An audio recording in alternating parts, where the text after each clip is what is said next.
What's up, my brothers and my sisters from another mister? So today we're going to do a full story comic book breakdown of The Scorched, issue number 13 through 18. This is Unmasking the Traitor, a deadly reunion after surviving the Sin Devourers war, and the events that took place after that, brought to you by RatedComics. Now, because this is a part 3 of the full breakdown of The Scorched, you can check out part 1 and part 2 in links in the description as well if you want to get caught up with The Scorched, where the Hellspawns team up in Avenger status. Also, timestamps in the description if you wish to go from issue to issue, and links in the description if you wish to add any of these comic books and or some of our Rated Comics exclusives to your comic book collection. Support the art, support the industry, like the video, subscribe to this channel if you like the content we're throwing up, and let's get into the content.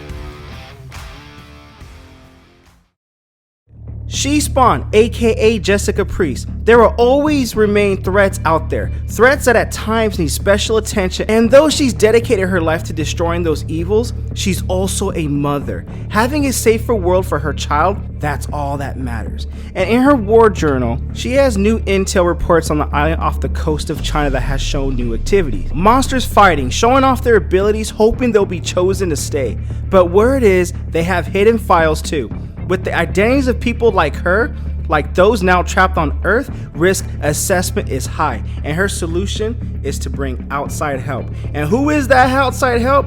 She tells Redeemer that they should collaborate with the Freak, and there goes the Freak right there ripping off somebody's arm. So Redeemer, first thing he asked is, why are we going around Spawn, Jessica?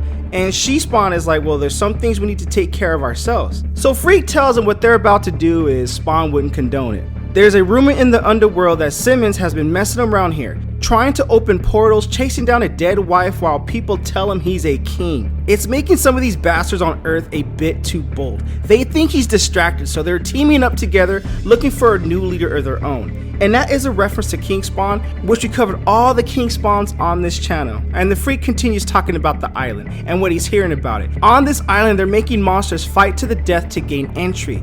Whoever is controlling that island, he only wants ruthless people on his side. You understand, Angel Man? So if Spawn isn't here to protect everything, then it all falls on us. And Redeemer's like, okay, I'm in, but we still need a plan though. And Jessica Priest is like, well, then let's make one that you and I, that we all can live with. So on the coast of China, a sanctuary built into the side of the mountain, those wanting to stay within its halls must prove themselves by spilling their blood. And there is only one wicked enough to oversee that bloodshed, and that is Mandarin Spawn, a child of centuries past, from a time where you earned everything and you were given nothing. And he looks down at the people beneath him, seeking his approval. In the crowd, the Freak navigates this sea of the damned, awaiting the weeding out process, and he sees these henchmen of the Mandarin Spawn rejecting this guy, and this guy's like, no, don't you dare reject me, let me fight in the pits. And they see that he has the Mark 137 on his neck, and they're like, we respect no one who answers to man-made cults, and they decapitate his head on sight. So one of the henchmen goes up to the Freak, and they tell him the Mandarin has requested to see you. In his chambers, Mandarin Spawn looks at these two people like, what are these files on my floor, and why should I care? They're the spoils of conquest. We captured a building filled with many of these files. They contain details of some trapped on this earth, including demons, hell spawns, and angels, and more are out there. And we see Jessica Priest's file up on there. Mandarin Spawn is like, hell spawn, huh? Put together a list of those that will eventually try to disrupt us. Now in this panel right here, his henchmen bring out the Freak. Mandarin spotted him earlier in the crowd. He knew Freak's walk. He knew his unnatural gait. I know who you are, says Mandarin Spawn. Did the Spawn send you? And the Freak is like, no, I'm here on my own will, hoping to meet the one behind all the stories. The underworld keeps talking about Chang Li, the deformed servant who killed his master centuries ago, whose soul was turned into a hellspawn. Now Mandarin is intrigued by this Freak. Meanwhile, Redeemer and She Spawn get the opening they need up above. And Redeemer is like, dude, this Mandarin Spawn is gonna skin the Freak alive. And She Spawn's like, honestly, the Freak might like that a little bit. He a little freaky like that. So let's scout the place, then we can make some noise. Below, the citizens of this hell city begin to gather for the evening's entertainment. and Mandarin Spawn continues his dialogue. Everyone in these walls must fight for the right to stay. For those that know my history, they know I believe in earning life, not giving it. So the Freak is like, so you want me to fight you, or you want me to fight these guys, because these guys won't stand a chance? And Mandarin Spawn's like, no, Freak, you'll fight me and only one of us will live. And she Spawn's like, man, he wants to kill him. And Redeemer's like, well, look, I think the Freak is okay with that. So as they begin to fight and they prepare to show down and get down with the get down, the people in the chant, kill him, kill him. The Mandarin Spawn faces the crowd. The Freak is not here for laurels. He's here to eliminate as many of these monsters as he can, but he needs to keep delaying. The longer he does it, the better chances Redeemer and She-Spawn have on doing their thing. So they go to this vault. She-Spawn asks the Redeemer, can he crack it? It's more than steel, but he'll need a little bit more time to detonate it from the inside. He uses his strength to crack a hole, just deep enough for him to rest his hands, then begins to power himself up, his body turning into a reactor until... Both of them are stunned at what they see. And Redeemer's like, papers? What were they hiding? And She-Spawn knows exactly what it is. It's files of those trapped on Earth. The same one Spawn was collecting, including all of our files. And Redeemer feels like he's being played, like, so our mission, what was it? I don't like being used, Jessica. So did we come here to stop Mandarin Spawn, or are we here for your own personal agenda? And she tells him it's both, but I need my file. And whenever someone says but after a previous statement, it negates that statement. I get the sense that she was here more for her personal self, but at the same time negating it if you say. I guess it's a little bit more complicated than that, so we'll have to further evaluate that as we get into the story. They get interrupted by their henchmen. You have disrespected our Lord's chambers. Outside, the citizens of Mandarin's utopia grow increasingly impatient as they howl for one thing: blood. And Mandarin Spawn goes in for the attack. Your mind was lost long ago, Freak. You've just been a prop ever since. Stop talking, says the Freak. Just fight.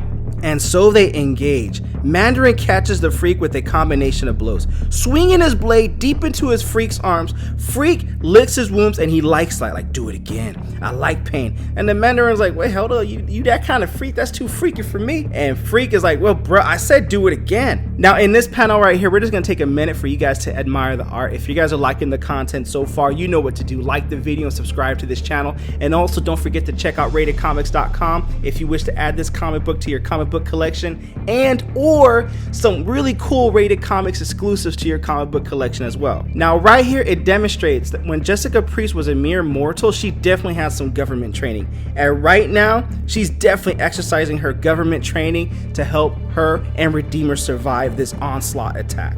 And they leave and they disappear, and Redeemer flies Jessica Priest up out of there. And the Freak is like, in case you're wondering, Mandarin, that's my reinforcement. And they have a message: shut this island down. If you keep pushing to build an army, we will be back. Back? You think you get to leave, says the Mandarin Spawn. I do, says the Freak, but first I'm gonna teach you something. Freak disables his enemy for a moment, then scales a fence to the other side and escapes, drawing attention to the other protective forces that work for the Mandarin, and they chase him down. Keep up, boys. I'm barely breaking a sweat. And Redeemer's like, well, should we help him? He's looking up above, and the Freak is having a little bit too much fun down there. And Jessica Priest is like, why? He is having some fun. It ain't no fun if the Freak can't have none. Anyways, as we end this issue, Mandarin is not upset though. No, a new threat has revealed itself to him. And he's like, they know about us? Good. If they're smart, that will scare them. Later, he'll find out that She-Spawn saw he had her file, but she doesn't know if there's more, and that means they will meet again. Mandarin will be looking to simply take their heads off, and he tells his gang, gather the clerics. Tonight we begin to plan. And that is the end of this issue of the Scorched, issue number 13. What you guys think of the comic book? Comment below, let me know. I don't think this is the first appearance of Mandarin Spawn. I don't believe that, but then again, it's really cool that we got a new Hell Spawn in the Scorched, and I love how this new story arc, if this is a new story arc, just starts off with a bang, a new villain, a new threat, and new missions. So previously, after the successful raid on Mandarin's compound in issue number 13, the team is alerted to a new threat. So let's catch you up. A resurrected woman named Nyx messed with the dead zones, and that's in Spawn issue 337, which we did cover. Now that's bad news because the new nightmares are slipping through, no matter how quickly Spawn tries to reseal them, like these two, a woman and a beast. banished years ago by Spawn. Now finally they're back in Earth, in love, and driven to recruit others. And they celebrate, by kissing one another. This couple, their names are Necro and Margaret Love. Margaret Love, aka Nadia Vladova. Her labs experimented on the homeless of New York until Spawn put a sudden end to her existence, sending her to an afterlife where she became the prey. While Necro was created by human hands using Spawn's own cape and parts of his victims, wielding as much power as Spawn himself, powers that in hell he used to save the woman. And now this woman's like, Spawn destroyed you out of fear, others want you to lead them to avenge him. So now after the little bit of pep talk, elsewhere others have emerged near the Kerosene Creek of New Zealand. She Spawn, we're nearing our destination, says Medieval Spawn. Copy that, says She Spawn. We're finishing prep on our end, and though I don't know how a dead zone near you has opened, we won't make it in time. We're still near Mandarin's Island. And the freak is looking at Redeemer like, boy, your boy praying here, and he kind of freaky. And he's not praying, he's preparing. And he takes the knife from the freak's hand and puts it in his own wrist. And they all look at him in amazement and in awe, and Freak is like, I don't know what that is, but I kind of admit, I kind of like where this is going. And Redeemer was forged from a church steeped in rituals, one that requires blood if they were to be effective. And Redeemer says the dead zones, it's connected to a forgotten piece of heaven, a place that speaks to me. It's telling me others are forming against us, and that we may lose members and gain members as a part of our baptism of survival. And She Spawn's like, yo, on Earth we call that war. So now Medieval Spawn and Soul Crusher approach the dead zone and they prepare for landing. And they go straight for the enemy's heart with this dragon as their Uber ride. So Soul Crusher asks, well, how was it open? And Medieval Spawn's like, it doesn't matter. The gate must be cleared of its evil spirits if there's hope in sealing it, even temporarily. And Soul Crusher's like, we're in the open, we'll be sitting ducks out here. I know, that's why you need to stay here, says Medieval Spawn. So the church ravaged his land as a child. In time, they ravaged his body and took his honor. So when given the opportunity to correct those atrocities, he takes it without hesitation. He wants some of that smoke. So Medieval penetrates deep into the blinding lights, and Soul Crusher asks him, what do you see? I see their lies and everything that makes them evil, says Medieval Spawn. And he sees, well, these are not exactly angels looking like that, It doesn't look like that. It doesn't look inviting, to say the least. And Medieval Spawn calls them out. Come, you frauds, you corruptors of the innocent. I'm here. Let's see how much courage you retain when you aren't slaughtering women and children. Now, while Medieval's handling business in there, Soul Crusher is left to handle business outside, and whatever enemy he may face while he's outside, that's on Soul Crusher. And turns out he has to put on his mask, and an enemy of pure beauty approaches him. So Rebecca Love tells him, let me ask you, are you lonely, Soul Crusher? Do you miss the girls you couldn't protect in your homeland? Back away, says Soul Crusher. This woman is a weapon, yet her cools, coupled with her body, have made greater men than Soul Crusher melt at her touch. And Necro looks at him like, you're frightened, aren't you? Why? She's only trying to protect you. And Soul Crusher's like, yo, Medieval, you got to get back here, but Soul Crusher must wait because Medieval Spawn is about to cut loose on those angels in there, and his calls for Medieval Spawn goes unheard. And Rebecca Love looks at Soul Crusher and says, our paths are the same. We're orphans from the same motherland. Why join Spawn? What does he have to offer you? We're nothing alike, says Soul Crusher. Then you must have forgotten your past. Necro comes in and gives him a shakedown. They hope to catch Soul Crusher off guard, but Soul Crusher's trained his body for this exact moment as he unleashes these balls of grenade onto them. Either you get out of our way or you join us, says Necro. You're nothing otherwise. So decide, because our group is taking back what they stole from us. You, Spawn, all you humans gave up too much power to God. He's deceived you for centuries. And the power you blindly gave him, he used it to separate us, to trap us. But now we'll reunite. Mandarin, the curse, he and his bride, they're all part of that group. Now, back in Medieval Spawn, Medieval has to close the gate, and he doesn't give a crap how many he has to kill to achieve that, and he goes to work. Who wants some of this smoke? Because I do, because we hungry for that smoke. Now, bodies piled up, hordes of demonic angels stacked like carcasses at the slaughterhouse. That's when it comes out. When one of the colossal beasts, one of the Golgotha, a favorite breed of God himself, enters the fray. The Lord mandates has been set, Medieval. The portals have created a threat to the vacated throne of hell. Many now crave to sit upon it, including your spawn, but none will ever go near it. None other than God's chosen one.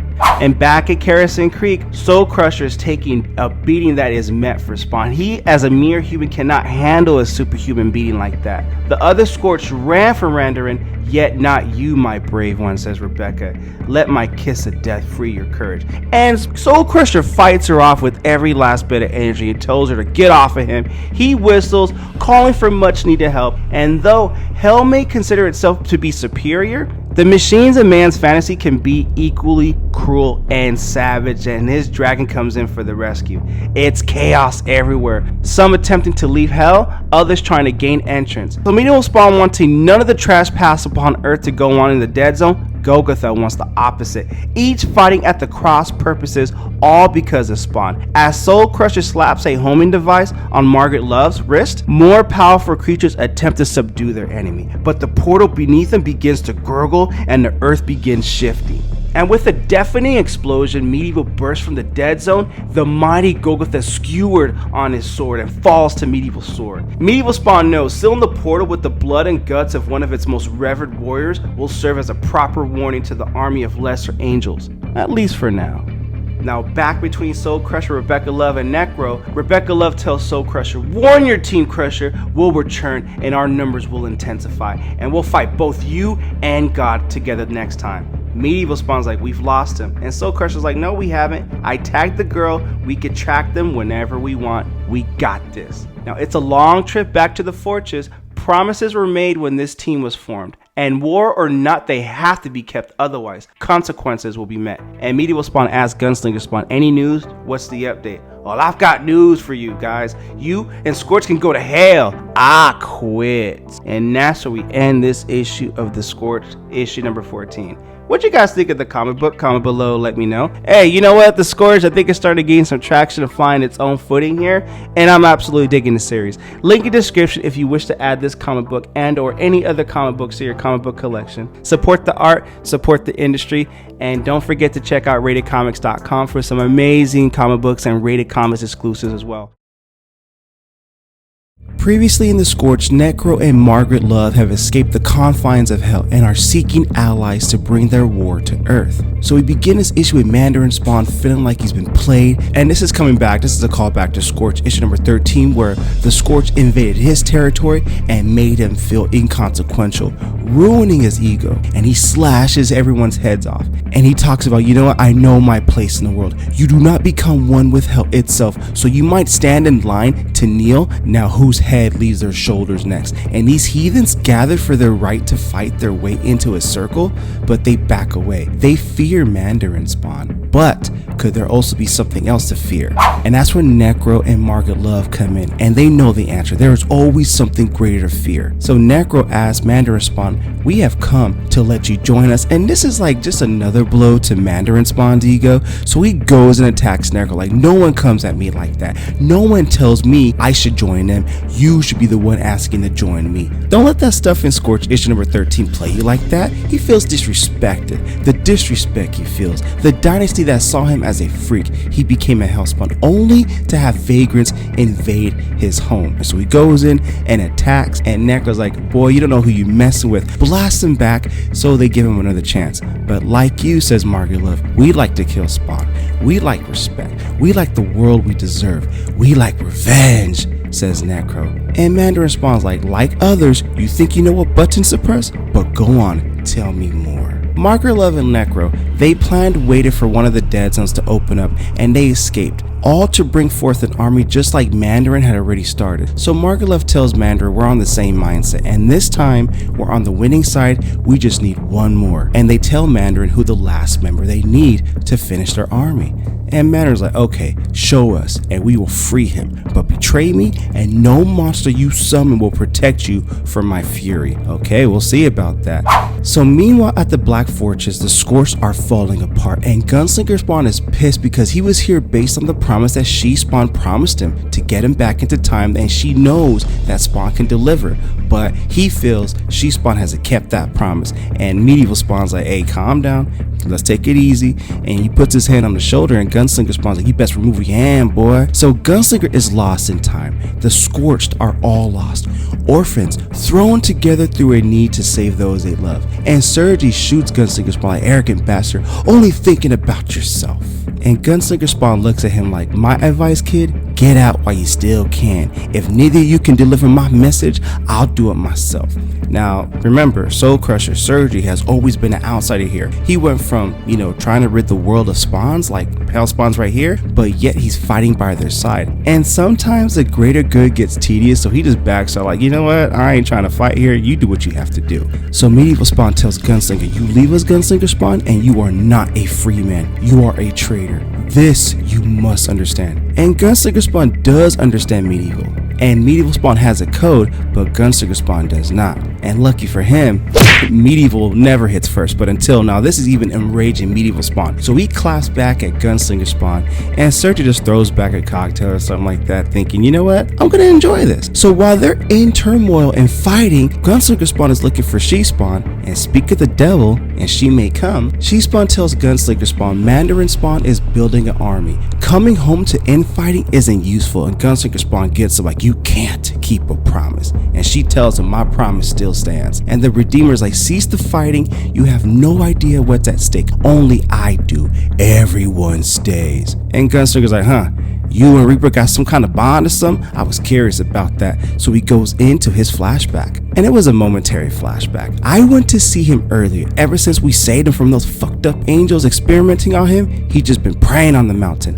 looking toward the future, he said. But me, I gotta get to the past, and the only person who can help me is Spawn, not you. Reaper told me he'd stop both of us if he needed to. Said you help, so I'd cut him. And that's when we see Gunslinger Spawn impaling the Reaper with his blade. And the Redeemer's like, you cut him?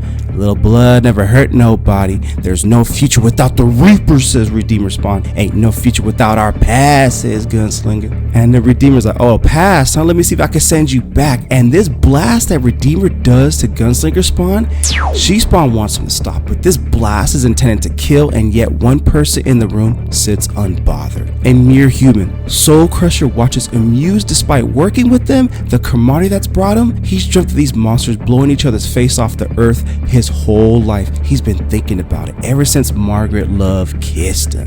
The fact is, says Gunslinger Spawn, I never felt right with y'all, and if you got a problem with that, me leaving, well then keep in mind you ain't my friends. So he goes in and tackles Redeemer like an NFL linebacker tackling a punter. Though the weakest of the spawns, Gunslinger has some hard things to quantify, and that's his unquenchable rage of a man whose family he couldn't save. And it's the damn thing him and Spawn have in common. So he lays haymaker after haymaker on Redeemer. And Gunslinger like, turn me to dust and I'll crawl into your goddamn lungs and make you cough out an apology. You should know blood is what gets you kind of talking. Wouldn't you say that? And this is a reference to the Scorched issue number 13. And I believe he's mentioning the Freak over here.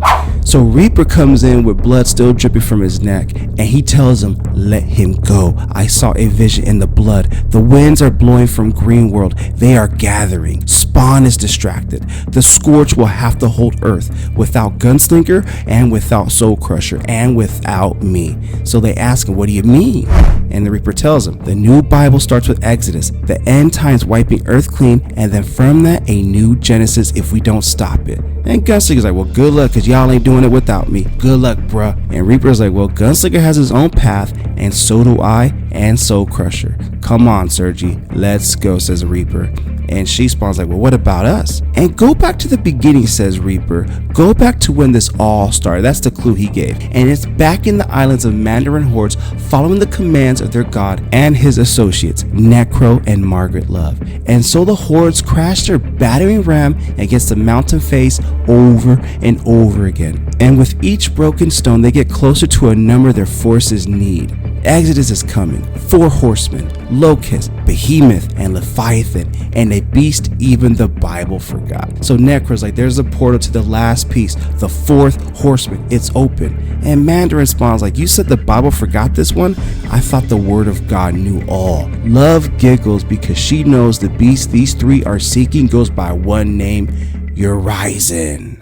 I'm not fully ingrained and full all-knowing who Urizen is, but when I looked him up, he is an ancient demonic deity that has existed before time itself. His sole purpose in life was to cleanse the universe by consuming the souls of many, freeing them from the circles of life and death, and he was bound by the armies of hell as he awakens, and that's her new villain for the Scorched. What do you guys think of the comic book? Comment below, let me know. I thought this was a gangster read, and I'm looking forward to more issues and more Spawn content to come. Link in description if you wish to add this comic book and or any of our other comic books or some Rated Comics exclusives to your comic book collection. Support the art, support the industry. I also like to give a shout out to Red Pill Animations. That's his YouTube channel right there. He shares reviews of one of his favorite action figures, and most of those action figures that he does the reviews on, it covers Batman or related Todd McFarlane toys. I want to thank you for keeping it G and being a top G. Shout out to you, Red Pill Animations.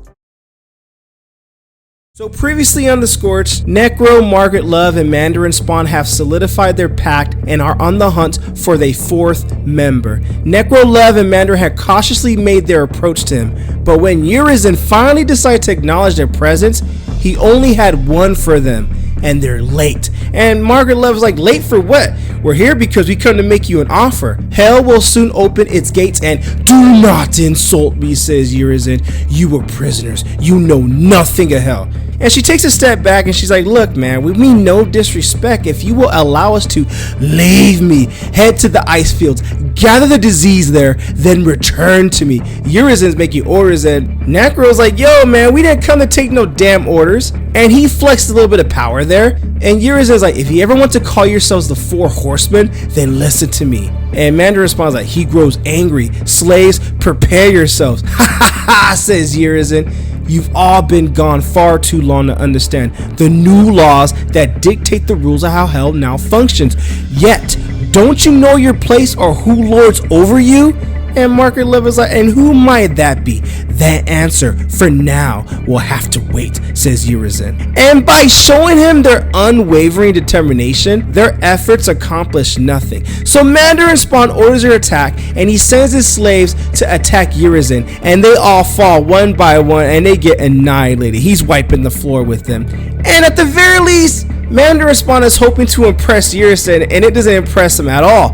And Urizen's like, look, I told you, you are all too late, and still you blindly waste more time. You've all been lied to. You think you escaped the dead zones, but you didn't. And he goes to work, and he crushes them some more, getting these Mandarin Spawn slaves out the way without even breaking a sweat. You were let out, says Urizen. And Margaret Love is like, Necro, you're hurt. And he's like, I'm fine. Protect yourself, baby. So Mandarin Spawn attempts to ambush and flanks Urizen. And Urizen's like, your kind has already been cast out. I know, says Mandarin Spawn as he makes a clean slice at his wrist. That's why I'm here. Then die like your ancestors, says Urizen. Something is coming you can't comprehend, says Urizen. Yet you're fighting over scraps. That's what you should have been concerned about. Why are you fighting over something so little? And Necro's like, we are, but we're hoping you help us do that. Instead, you threaten and demean us, and Necro comes in and attacks Urizen.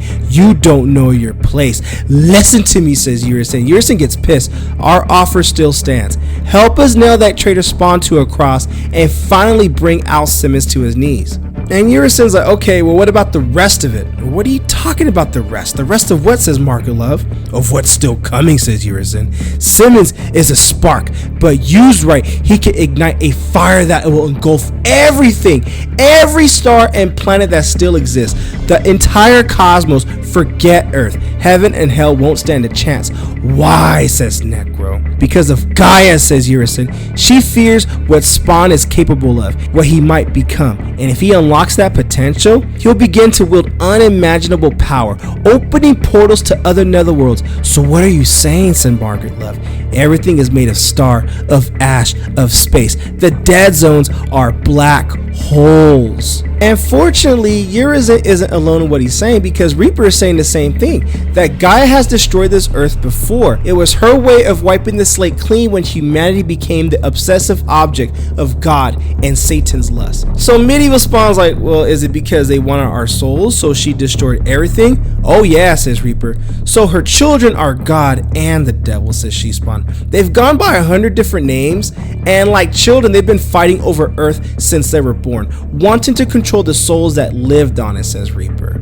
And Reaper continues, Gaia grew tired of telling them to share Earth, to share the blue ball they constantly fought over. So when they refused, her patience was only so deep, so twice before she's taken the blue ball away from them. How, says She Spawn? By killing everything on Earth? That's exactly what she did. By poisoning the air and the water so nothing could survive. Then she destroyed her own children. So Chris was like, so if they still exist, then what recreated themselves? And Medieval Spawn was like, in my time there were tales of how heaven and hell were God particles that had exploded. And Reaper's like, yeah, particles more powerful than most things in the universe, meaning everything on this earth is also made of those particles, and anything that powerful would draw someone to try and She Spawn fills in the breast, collects those particles. They're going to try and collect those particles. Now you understand what we're fighting for. Crusher and I will head to the homeland. You guys return to the beginning. And She Spawn's like, yeah, we're going to go back to where the time rip was opened by Al Simmons. And Medieval Spawn's like, and I know where it is. Omega Island, says Redeemer. So let's go. So She Spawn is like, if that place has even the slightest crack between dimensions, we need to seal it before something we don't want comes through. Well, little do they know, Urizen's already been coming through. Not through the time crack, but he was been let out. So Redeemer is like, be warned, the future I've seen holds no guarantee for any of you. And Medieval Spawn's like, so some of us may not return? And She Spawn's like, yeah, I always knew it might come to this, so think of your loved ones before we go on this mission. She unveils a device she took from Spawn's hideout, one she saw others use when they traveled to Omega Island. She prays it works the same for her, and when the portal opens up, she goes first. Moments later, it appears her prayers have been answered. Omega Island is where she's at, the place that irrevocably shifted the life of so many. It's also the place of delusional hope, where for many, they think they can go back in time where they belong so they might fix their own past. While this isn't the location where Spawn caused the time rip, it has become the epicenter of the ill effects of that explosion now that Clown and Sin have both used the island to accumulate power and open a doorway onto the afterlife. And Medieval Spawn's like, I've been here before fighting Omega Spawn. Someone will know of our presence very soon. And Redeemer's like, yo, we can handle this. And this is a reference to Spawn's universe, which we did cover. And that fight between Medieval Spawn and Omega Spawn and Spawn, that took place, I believe, in Spawn issue 317, which we did cover on this channel. And that was an amazing story arc between Spawn 314 through 317 or 318, which we did cover that on this channel as well. So they don't get too far before She Spawn hears a sound, and she tells Redeemer, get in the air and find out where that's coming from. So Redeemer stiffens slightly as anger pours over him. He's heard yells like that before in the past, and each time a level of torture accompanied it. So he flies up in the air. Through the centuries, he's grown tired of the ruthless disregard his enemies give to the life of others. He gets hit in the head. He falls to the ground. He gets up. He's kind of dazed. And when they realize what caused all this, it isn't an enemy that sickened itself with bloodlust. It's one of their own. The one called Monolith, which we were introduced to in Spawn issue 314 or 315. Hope you don't get mine. I got started ahead of you because the universe is about to come crashing down. I don't know where the hell this is gonna go, but I am in. Urizen's out, Monolith is back. I thought he got killed in Spawn issue 317, but I'm all in, baby, and I'm digging it, and I'm loving where this story is going. Link in description if you wish to add this comic book to your comic book collection. Support the art, support the industry. So previously on the Scorched, Monolith has arrived and all hell is about to break loose. So in space, scientists have discovered strange climate readings all across the Earth, odd wind patterns, and hurricane level storms. Now, their space shuttle, their original mission was to extend travel beyond our solar system to get as close to interstellar space as possible. But something has went wrong with the mission. So when the Frontier asks what's the problem, it turns out the atmospheric re-entry gauge is moving to critical range, and Earth's sky over Europe is about to turn fire, and there's a shape to it that's surprising and shocking the astronauts in space. Something is wrong. Something is dangerously wrong. But the reason for that phenomenon has appeared before and been seen by others though. They lived in another universe when it happened, and Monolith tells the Scorched, the darkness is coming, ready to consume everything you hold dear to this planet. This hellspawn, Monolith has witnessed this before, and he's warning the Scorched. And Jessica Priest is like, what makes you think we give a damn about your threats? Oh, says Monolith, while you waste your time fighting over land and dead zones, you've ignored a threat that'll wipe out all life. It's time you all woke up and fight your true enemy. Now the space shuttle enters Earth's ozone with not the exactness that NASA had calculated it. And with the sound of a massive sonic boom, its destruction can be seen by a third of the Earth's population. News reports will say that it fell down because of engine failure, but the truth will come out. And Jessica Priest sees the space shuttle about to go down and she yells. But Monolith is like, forget thoughts of a rescue. They're already dead, collateral. Burnt collateral to use as a marking, the one each planet gets when it's about to fall, a mark that will shroud your entire world. See for yourself, says Monolith, and he conjures an image of the Earth for them to see. This is how it begins. So Redeemer's like, so we're damned by the sign of the beast, right? Yes, says Monolith, your planet is now tagged and marked to make it easy for them to find it. It'll shine like a beacon and the hunters will come. And who are these hunters? Well, some call them planet eaters. They were among the first creatures Gaia made. They bring plague and starvation, then raise sea levels, drowning those they can't infect with their seeds. And Monolith continues explaining who they are. And when they are done, they will feed, just as they did to my planet. So I got a debt to settle with them. And what do you propose we do, says Jessica Priest. Monolith opens up a portal, and you know something's about to go down. Elsewhere, another group have begun to spread their own virus. One dug up from the ancient permafrost on the outskirts of Limbo, creating a sickness unseen since humans were Neanderthals, fatally killing innocents in record numbers. We going biblical here, and we going back in time, but all hell's breaking loose. Necro, Mandarin, and Margaret Love, seeking revenge, believe this is the only way to bring all the hell spawns to their knees. And Necro is unleashing hell and unleashing all his power and telling them to bow to the apocalypse. But what of the one who sent these three on this mission?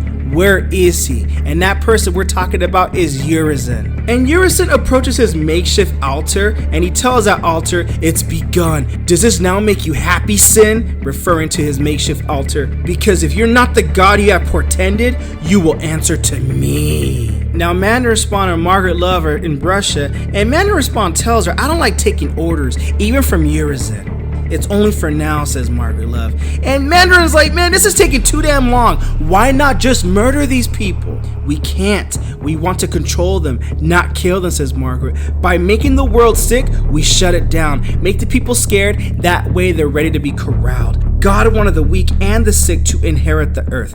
Well then, that just makes it easier for us to take the food from the feeble. And when my beloved Necro returns, says Margaret, we begin to assert our own will against the Hellspawn and Urizen. But for now, let him think we're obeying. All this plot twist, you think you're really gonna clap back and go around the back of Urizen? I doubt that, but you know, for the sake of storytelling, let's go with it, baby. Now, meanwhile, in the place of worship, this place of worship will become the next part in Urizen's plan, enacted by Necro, who also is acting his part. And he tells these people, good, you've already learned to bow to accept your servitude, and I offer you pestilence. And he unleashes locusts from hell, looking to meld with the host, hoping to morph with them in such a way that neither will die during their transformation, and these people start forming into zombies, apocalyptic zombies, and Necro is just looking at them like, yeah, that's what I like. I can get jiggy with this stuff. But he says it in a sinister way. Now, the Scorched have now joined to stop this invasion,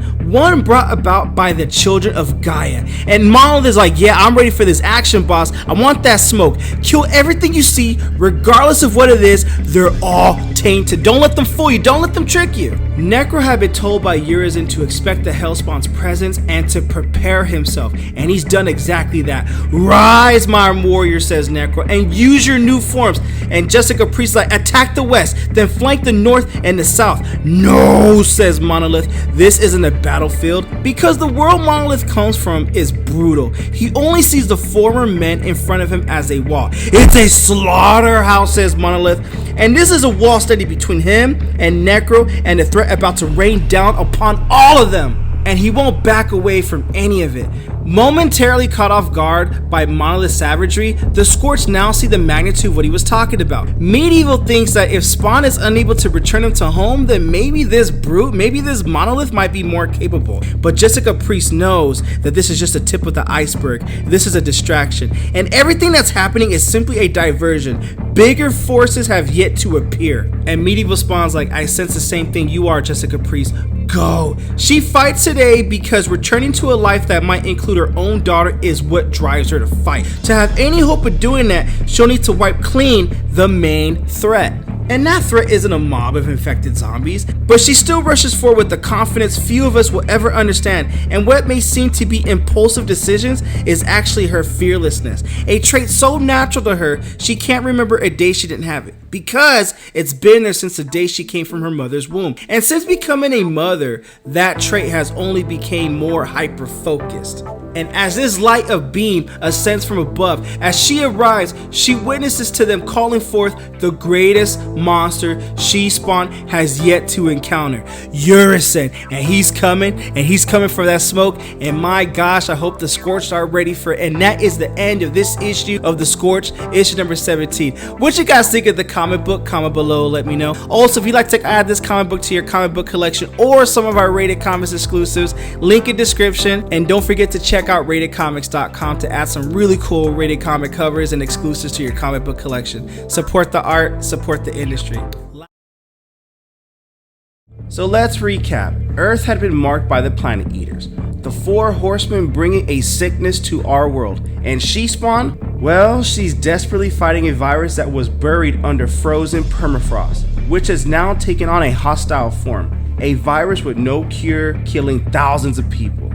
Now it seeks the heroes of the Scorched team, specifically those with Hellspawn powers, and it's actually consuming She-Spawn so it could drain her body's energy and claim it for its own. But while all this is happening, as Mandarin Spawn and Margaret Love is watching as She-Spawn is about to be taken over, some guttural sound from behind interrupts him. "Release her," says Monolith. Redeemer and Medieval Spawn come to the rescue. Monolith, a beast some call the Herald of Doom. But what drives him into battle isn't the threat of the virus itself, but those still yet to come who unleashed it. More events are about to happen, and we all want to see this thing go down. Instinctually, Monolith seeks out Necro, who he knows is her leader. And the thing is, once you take out the leader, the rest will fall. Redeemer's target is Margaret Love. She doesn't stand a chance. Medieval faces Mandarin Spawn, both masters of their blades. You know that's a good fight right there. But as he readies a death blow, the virus grabs Medieval Spawn as well. He just questioned like, what the F? You know, what's going on here? And Monolith punches the ground, creating this booming earthquake, saying, we don't have time for this. It's the planet eaters we need to focus on. They're our true threat. And he knows every second wasted puts them in deeper danger. He's seen firsthand what happens if you let the planet eaters gain any kind of advantage. Get off of me, son. I don't need no planet eating stuff on my body. So Monolith throws one of the virus beasts onto Margaret Love, hoping it will attach to whatever it can, and it does. And Redeemer's like, how do we stop this, Love? Tell me, or you die with us. Even Redeemer knows this has got to be a losing battle. I don't know, says Margaret Love. I swear, the beast controls it. We only unearthed it. The virus does as the planet eaters did to Earth. It marks her. Look at her eyes. I am the sacrifice of the different voice, that in my death and that of others will our true masters create something better. She speaks in a zealot, and Necro's like, I don't know what you're saying. I don't know what y'all did to her, but back up off of me. I gotta save my Love, my Margaret Love. It's the virus that's taking a hold of her, and she's Spawn. There's nothing he can do about it. Necro is letting emotions get in the way. Love, and Margaret Love is like, nah, I accept my sacrifice. I will be sacrificed. It then appears, the mark, a symbol so ancient no one remembers what its origin is. yet it seems to be part of the DNA of every world. And now the four horsemen have helped unleash it onto our world by breaking into the soil and unearthing the primitive disease. They've let the dark forces of the universe see how fragile Earth really is, making Earth the perfect target. And Mandarin's like, I think we played, man. I thought the virus was only meant for humans. That's a mistake Mandarin will regret along with our heroes. They now know unleashing Urizen was bulljive. Necro, says Monolith. He goes and tackles him like an NFL linebacker tackling a running back, or a punter in that case. Who told you to set this free? Answer me, says Monolith. Something stirs in the smoke and fire behind them. Something colossal, with no endurements of fanfare. It's Urizen. It comes forth like a god, gazing with disdain at those that should be all bowing to him.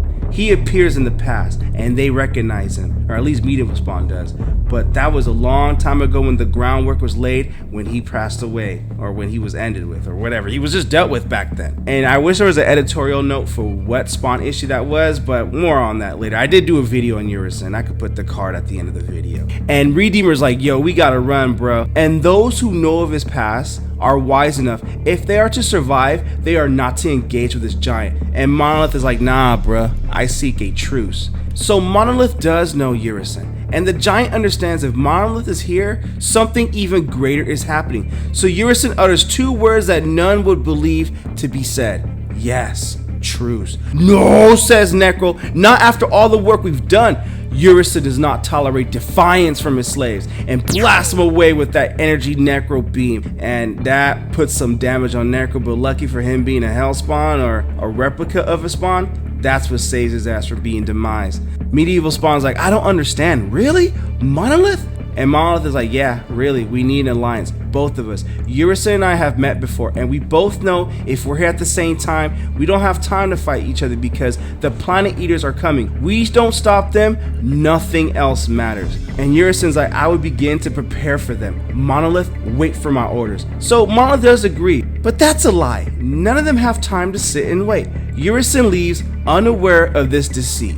Now all of them return to their battle with the virus, and Monolith is like, I'll take the infected from each side. He opens a hole deep enough to keep the disease at bay, or at least it hopes. Bury them, says Monolith. Are you insane, says Necro. They're not dead, says Medieval Spawn. No, but they're infected. They will be.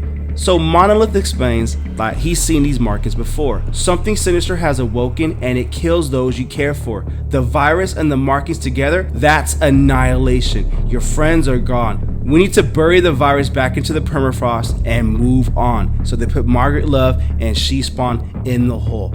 Upon her burial, a messenger is sent. So in Medieval Spawn's era, when a warrior fell in battle, Medieval Spawn would find the next of kin and out of respect made sure that they were told the sad news. This brings him to the childhood home of Jessica Priest and her daughter. And Medieval Spawn's like, what the hell? We should have known more about you, Jessica. As he peers in from the shadows of thick green trees, he sees something Hellspawn's rarely come into contact with. Tender love, reminding him what he's missing by being here in modern times instead of being with his own family. Medieval wonders how he's gonna break the news to them. Leave them be, says someone off panel, and that's Spawn coming in. They don't need to be a part of this war, not yet at least. So I need you to catch me up on what's going on, soldier. That will include catching Spawn up with the fate of Jessica Priest. That will include catching Spawn up why Monolith is now the de facto leader of the Scorched, and why Spawn will need to face this harsh reality as everything is about to change in their nightmarish lives right now. And that's how we end this issue of the Scorched, issue number 18. If this is the end of a story arc, which I believe it is, yo man, that is some gangster storytelling. Nightmare, what's gonna happen? What the hell is going on with Monolith and Urizen? Yo, I'm waiting for all this to unfold, and I hope you guys are too. This is pretty good storytelling in my opinion. What you guys think of the comic book? Comment below, let me know. Also, links in the description if you wish to add this comic book and or some of our Rated Comics exclusives to your comic book collection. Support the art, support the industry. And if you like the content we're throwing up, you know what to do. Like the video and subscribe to Rated Comics YouTube channel.